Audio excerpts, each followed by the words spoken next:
बहुत बहुत स्वागत है दोस्तों आपका आज के इस मार्केट एनालिसिस के वीडियो में, जिसमें हम बात करने वाले हैं आईपीओस की। जैसा कि आप जानते हैं कि लगातार बहुत सारे मेन बोर्ड आईपीओस आ रहे हैं और बहुत सारे इन्वेस्टर्स ऐसे हैं कि जो सोचते हैं कि यार अप्लाई करूं कि ना करूं, अगर अप्लाई कर दिया है तो क्या करूं। सबसे पहली एडवाइस तो मेरी ये है दोस्तों कि आप एक तो हमारे चैनल को जरूर सब्सक्राइब कर लीजिए, क्योंकि अब आने वाले समय में हम लगातार आईपीओस के बारे में रिव्यूज शेयर किया करेंगे, ताकि आपको एक ईजी अगर कोई अपॉर्चुनिटी दिखाई दे रही है, वहाँ पे अगर आपकी अलॉटमेंट आती है, अच्छी कंपनी में इन्वेस्ट करने की अपॉर्चुनिटी मिलती है, वहाँ पे आप इन्वेस्ट कर सकते हैं। और अगर अलॉटमेंट लगती है तो लिस्टिंग गेन्स, जो कि आजकल सिर्फ 4 से 5 दिन लगते हैं as per SEBI revise guidelines, तो आप उसका बेनिफिट उठा सकते हैं, लाभ उठा सकते हैं। आज हम बात करने वाले हैं विक्रम सोलर के आईपीओ की। सबसे पहले आज के एपिसोड में हम 3 आईपीओ के बारे में बात करेंगे। विक्रम सोलर जिसकी कल लिस्टिंग है, और 2 और आईपीओ जिनकी अभी डेट स्टार्ट होनी है। तो सबसे पहले स्टार्ट करते हैं विक्रम सोलर की, क्योंकि आज 25 अगस्त है और कल 26 है। 26 यानी ट्यूसडे को इसकी लिस्टिंग होने वाली है। विक्रम सोलर जो है बेसिकली एक सोलर पीवी मॉड्यूल बनाने वाली कंपनी है, और ये 17 साल से इंडस्ट्री में है और एक वेल एस्टेब्लिश्ड नेम है। जो इस सेक्टर से बिलोंग करते हैं वो जानते हैं कि एक वेल एस्टेब्लिश्ड ब्रांड है ये, और अच्छी काफ़ी ग्रोइंग कंपनी है। इसका जो रेवेन्यू था फाइनेंशियल ईयर 2023 के अंदर अराउंड 2000 करोड़ था, और वहां से बढ़ करके अभी फाइनेंशियल ईयर 2025 यानी 2 सालों के अंदर ही इसका एनुअल टर्नओवर जो है वो 3400 करोड़ के भी ऊपर निकल चुका है। लगातार ये अपनी कैपेसिटी एक्सपेंशन के ऊपर काम कर रहे हैं, और अलाइड इंडस्ट्रीज के अंदर भी जो है ये एक्सपेंशन में वर्क कर रहे हैं। तो एक ग्रोइंग कंपनी है डेफिनेटली। इन्होंने अभी निकाला है अपना 2079 करोड़ का आईपीओ, और जो ये आईपीओ है ये काफ़ी अच्छा इसको रिस्पांस मिला है। क्यूआईबी लगभग 143 times, 143 times qualified institutional buyers का जो कोटा है वो सब्सक्राइब हुआ है। नॉन इंस्टीट्यूशनल इन्वेस्टर्स का 51 टाइम्स हुआ है, और रिटेल इंस्टीट्यूशनल इन्वेस्टर्स का 7.65 टाइम्स हुआ है। टोटल अगर हम देखेंगे तो 56 टाइम्स का इसका ओवर सब्सक्रिप्शन हुआ है, जो कि अपने आप में एक बहुत बड़ी बात है। इसका जो रजिस्ट्रार है वो MUFG इन टाइम है, जिसको पहले लिंक्ड इन टाइम के नाम से भी जानते थे। उसका लिंक हमने वीडियो के डिस्क्रिप्शन में दिया है, जहां पे आप चेक कर सकते हो कि आपको अलॉटमेंट आई है कि नहीं आई। वैसे आप लोगों को आपके यूपीआई मैंडेट से भी कंफर्मेशन अभी तक मिल चुकी होगी अगर आपको अलॉटमेंट आई है तो, और SMS पे भी आपको रजिस्ट्रार के थ्रू आ जाता है। लेकिन फिर भी अगर ये दोनों चीज़ें नहीं हुई, आप मैनुअली चेक करना चाहते हैं, तो लिंक इन टाइम का लिंक जो है MUFG इन टाइम जो है उसका लिंक हमने वीडियो के डिस्क्रिप्शन में दे दिया है। लिस्टिंग डेट जैसा मैंने पहले बोला कि कल की है, कल यानी ट्यूसडे 26 अगस्त सुबह 10 बजे इसके शेयर्स जो है वो लिस्ट होंगे एक्सचेंजेस पे। NSE और BSE दोनों जगह पे ये लिस्ट होने वाला है। और इसका जो प्राइस था वो था 332 रुपीज़, 332 रुपये के प्राइस पे इसका अलॉटमेंट हुआ है लोगों को। और इसमें जो अभी ग्रे मार्केट प्रीमियम चल रहा है दोस्तों, वो चल रहा है 41 रुपीज़, 41 रुपये का ग्रे मार्केट प्रीमियम चल रहा है। ये 12 अगस्त के आसपास इसका ग्रे मार्केट प्रीमियम ट्रैकिंग शुरू हुई थी। उस समय इसका ग्रे मार्केट प्रीमियम था 69 रुपीज़। तो वो लगातार थोड़ा थोड़ा थोड़ा करके गिरता जा रहा है। लेकिन हैविंग सेड दैट, फिर भी ये चीज़ कही जा सकती है, क्योंकि ये ग्रोइंग कंपनी है, तो अगर कोई आप लॉन्ग टर्म निवेशक हैं और लॉन्ग टर्म के लिए बने रहना चाहते हैं तो आप इसमें बने रह सकते हैं, और आप एक 50-50 अप्रोच का भी फायदा उठा सकते हैं कि आप 50% ऑफ द शेयर्स अपने बेचें और 50% आप लॉन्ग टर्म के लिए होल्ड करें। तो ये मेरा व्यू है विक्रम सोलर को लेके, क्योंकि स्पेशली ये एक ग्रोइंग कंपनी है, और बाकी आने वाले टाइम में इसकी जो रिपोर्ट वगैरह रहेगी उसके बारे में हम ज़रूर आने वाले टाइम में भी डिस्कशन किया करेंगे।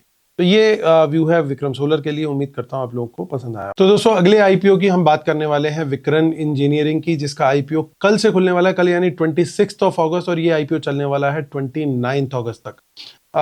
772 करोड़ 772 करोड़ का ये आईपीओ साइज है। इसका प्राइस बैंड रहने वाला है 92 रुपीज़ से 97 रुपीज़। लिस्टिंग इसकी एक्सपेक्टेड है 3 सितंबर के अराउंड। मिनिमम अलॉटमेंट, मिनिमम जो एप्लीकेशन अमाउंट है वो है 13,616 रुपीज़, 13,616 रुपये, जिसमें आप 148 शेयर की एप्लीकेशन लगा सकते हैं। पहले बात कर ले कंपनी के फंडामेंटल्स की, और फिर डिस्कस करेंगे कि क्या इस आईपीओ में लगाना चाहिए या नहीं। तो इसका जो रिवेन्यू था फाइनेंशियल ईयर 2023 के एंड का, वो था 529 करोड़, 529 करोड़, और यही रिवेन्यू फाइनेंशियल ईयर 2025 में बढ़ करके हो गया 922 crore, indicating there is a steady growth in the company.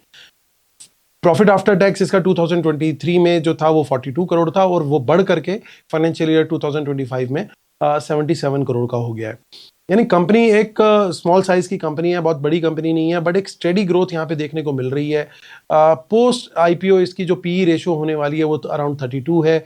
इसकी जो ऑर्डर बुक है वो काफ़ी अच्छी है, 2400 करोड़ की इसकी ऑर्डर बुक है। और ईपीसी कंपनी है, बेसिकली इंजीनियरिंग प्रोजेक्ट्स के अंदर ये बिड करती है, पर्टिकुलरली गवर्नमेंट प्रोजेक्ट्स, इसको बहुत सारे अवार्ड हो रखे हैं और लगातार ये बिड करके ही प्रोजेक्ट्स को जीतती है और फिर उनको एग्जीक्यूट करती है। जो इसका ग्रे मार्केट में प्रीमियम चल रहा है अभी वो 18 रुपए का है, 97 रुपीज़ पे 18 रुपए, लगभग 20% के आसपास का परसेंटेज गेन आता है, जो कि एक डिसेंट गेन है लिस्टिंग के हिसाब से अगर आप देखें। और आप long term, medium to long term के लिए भी अगर आप होल्ड करना चाहें, क्योंकि कंपनी एक ट्रांसपेरेंट प्रोसेस के थ्रू अपने प्रोजेक्ट्स को अवेल कर रही है, तो इसलिए कंपनी हो सकता है आने वाले समय में अच्छा परफॉर्म करे। तो medium to long term investors भी इसमें लिस्टिंग गेन्स के अलावा लॉन्ग टर्म के लिए भी बने रह सकते हैं। इसने जो पीक हिट किया था अपने ग्रे मार्केट प्रीमियम का, स्टार्ट हुआ था इसका जीएमपी प्रीमियम ट्रैकिंग का, वो हुआ था 19 तारीख से, जिस समय इसका 12 रुपए का प्रीमियम आया था स्टार्टिंग में। लेकिन अब वो आज जब हम 25 तारीख में बैठे हुए हैं तो वो बढ़ करके 18 रुपये हो चुका है। बीच में इसने 2 दिन पहले पीक हिट किया था 21 रुपीज़ का। यानी ग्रे मार्केट में भी इस आईपीओ को लेकर के थोड़ा कॉन्फिडेंस दिख रहा है, और धीरे धीरे जैसे जैसे आईपीओ की डेट नज़दीक आ रही है, इसका जो इसको लेकर के एक्साइटमेंट है वो भी थोड़ी बढ़ती हुई दिख रही है गेम मार्केट के अंदर। तो सारे फंडामेंटल्स और प्रोमोटर्स का बैकग्राउंड और सारी चीज़ें देखते हुए और फ्यूचर प्रोजेक्शंस देखते हुए लगता है कि ये आईपीओ जो है अप्लाई किया जा सकता है, not only for listing gains but also for medium to long term gains. तो ये हमारा व्यू रहने वाला है विक्रन इंजीनियरिंग के आईपीओ के। तो दोस्तों अब हम बात करेंगे आज के तीसरे और आखिरी मेन बोर्ड आईपीओ की, जिसका नाम है एनलॉन हेल्थ केयर। एनलॉन एक बहुत छोटी कंपनी है, बहुत बड़ा आईपीओ साइज भी नहीं है, ओनली 121 करोड़ का आईपीओ साइज है। प्राइस बैंड इसका रहने वाला है 86 rupees to 91 crore rupees. Minimum जो एप्लीकेशन साइज है वो 14,104 रुपीज़ का है। लिस्टिंग डेट जो एप्लीकेशन डेट है इसकी वो भी 26 टू 29 की है, 26 को यानी कल खुलेगा और 29 को आईपीओ बंद होगा। लिस्टिंग एक्सपेक्टेड रहेगी 3 सितंबर को, 2 को इसकी अलॉटमेंट आने की उम्मीद है। रिफंड्स भी सेम टाइम पे आएंगे in the case of over subscription. जैसे मैंने बोला कि एक छोटा आईपीओ है और बहुत बड़े साइज की कंपनी नहीं है। इसके रिवेन्यूज से भी यही पता लगता है, क्योंकि फाइनेंशियल ईयर 2023 में इसके रिवेन्यू थे 113 करोड़, जो कि बढ़ करके अभी हुए हैं फाइनेंशियल ईयर 2025 में 120 crore. Profit after tax 6 crore था फाइनेंशियल ईयर 23 का, और फाइनेंशियल ईयर 25 का जो है वो बढ़ के हुआ है 20 करोड़। तो छोटी कंपनी है, ग्रोइंग कंपनी है, एपीआई मैन्युफैक्चरिंग में इन्वॉल्व है, और जो इसका ग्रे मार्केट प्रीमियम है दोस्तों वो अभी 0 चल रहा है। तो अगर हम ग्रे मार्केट प्रीमियम पे नहीं देखते, तो अगर इसकी हम अपर प्राइस बैंड में भी पीई रेशो इसकी चेक करते हैं तो वो 23 के आसपास की निकल करके आ रही है। सो ग्रे मार्केट प्रीमियम पे coming back to GMP, grey market premium जो है इसका वो 0 चल रहा है। तो उसका मतलब क्या है कि मार्केट अभी इस आईपीओ को कोई भी रेटिंग देने के मूड में नहीं दिख रही है। जो इन्वेस्टर्स हैं वो थोड़ा सा इसको लेकर के कॉशियस अप्रोच लेके चल रहे हैं, ना वो नेगेटिव में चल रहे हैं ना वो पॉजिटिव में चल रहे हैं। अब ऐसे में हमारी क्या स्ट्रेटेजी रहनी चाहिए दोस्तों? मेरा जो एक्सपीरियंस है और जो मेरा व्यू है वो बड़ा क्लियर है इस चीज़ को लेकर के कि कंपनी कोई बहुत बड़ी ग्रोइंग कंपनी नहीं है कि अगर ये आईपीओ हमारा मिस हो गया तो हमारा बहुत कुछ छूट सकता है। तो इसलिए मैं इस आईपीओ को पर्सनली अभी फिलहाल के लिए अवॉइड करना चाहूँगा।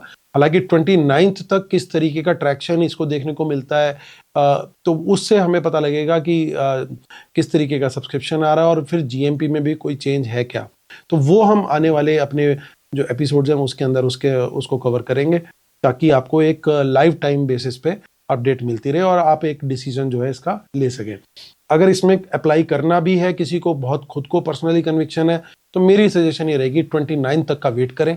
29 मॉर्निंग तक देखें क्या न्यूज़ फ्लोज आ चुके हैं, क्या जीएमपी चल रहा है, वो हम लगातार बराबर आपको बताते रहेंगे, कितना ओवर सब्सक्रिप्शन हो चुका है। अगर ये सारी चीज़ें कुछ पॉजिटिव इंडिकेशन देती हैं उस समय तक, तो फिर वहाँ पे जो है यहाँ पे एप्लीकेशन का जो है वो मन बनाया जा सकता है। तब तक के लिए खैर फिलहाल तो इसमें मेरी सलाह जो है वो अवॉइड की रहेगी। तो दोस्तों ये हमारा आज का एपिसोड रहा आईपीओ से रिलेटेड। आने वाले टाइम में भी हम लगातार इस सीरीज़ को कंटिन्यू करेंगे और आप लोगों को गाइड करने की कोशिश करेंगे कि कौन से अच्छे आईपीओ हैं जहाँ पे आप इन्वेस्ट करके अपना जो है रिटर्न्स जो है जनरेट कर सकते हैं। तो उम्मीद करता हूँ आज का वीडियो आपको पसंद आया होगा। Please like share subscribe comment जरूर कीजिएगा। कल फिर होती है मुलाकात, तब तक टेक केयर, बाय बाय।